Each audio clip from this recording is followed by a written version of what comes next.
Greetings, humans. I'm Andy, and I'm George, and this is Couscous. Welcome back to the Windmill full of corpses. Right. Try not to cry part 2.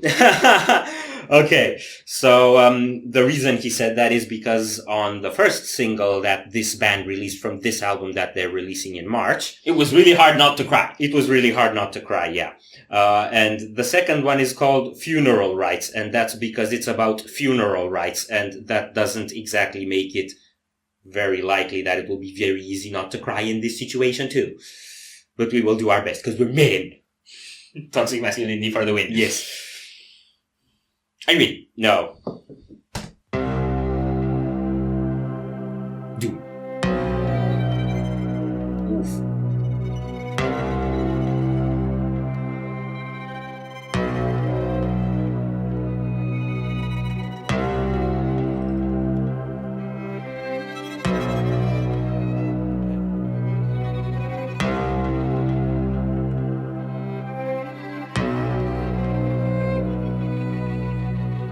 I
Yep.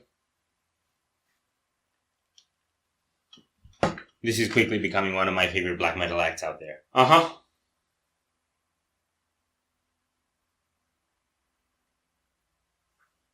Okay.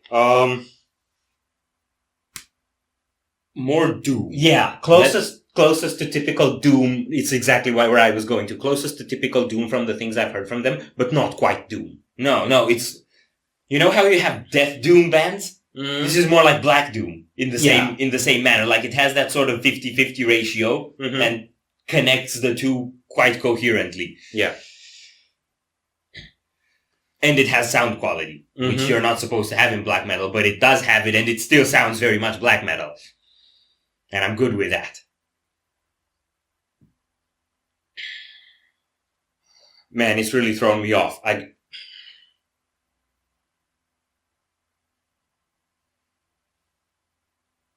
Toxic masculinity failing. Shut up! Okay. So it's so cool how they can do chaotic stuff, they can do groovy stuff, and they can do melodic stuff. And I think the most impactful thing is when you're in the middle of like chaotic things and it immediately cleans up and the singing comes in. Yeah. That moment, that was, I don't know, it almost feels like the whole song is building tension up until that point and then there's like a release. Yeah. I don't know, it's difficult to describe, but it's very immersive in how they use those type of dynamics. Yeah. I feel like the first one was more frantic and desperate and chaotic, and this one tilts more towards angry and sorrowful. Yeah. It feels like a very coherent next phase.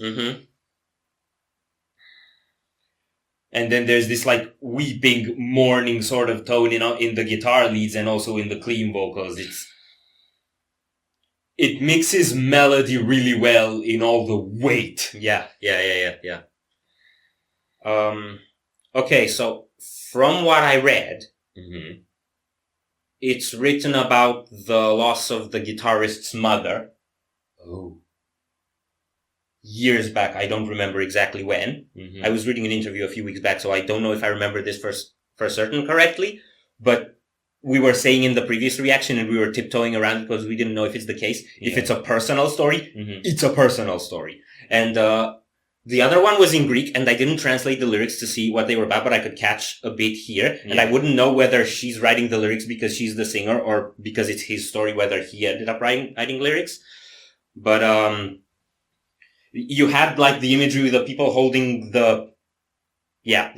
and the lyrics were saying something like, I had to bear you with my own hands. Yeah.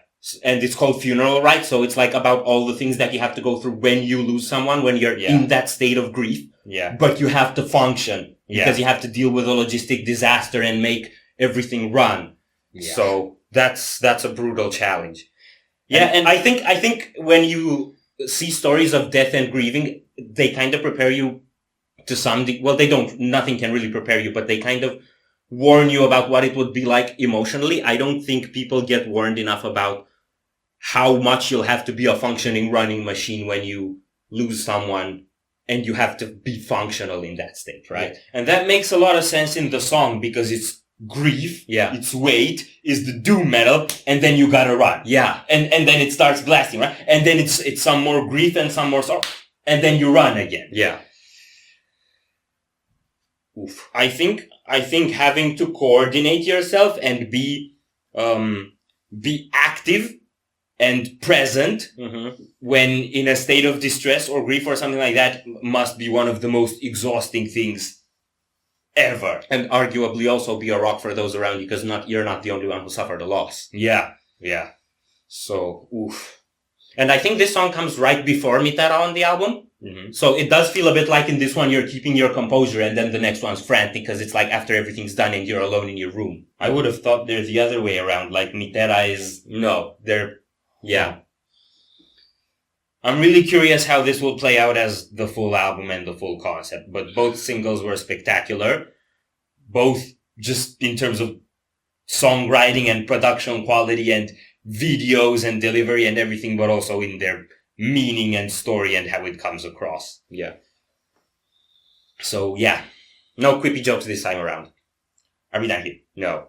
So if you enjoyed this reaction, we'd greatly appreciate the likes and shares. And if you want to see more, don't forget to subscribe. With bells on. Thank you very much for stopping by. We hope you enjoyed your stay, and we'd love to see you back at the Windmill very soon. Corpses out.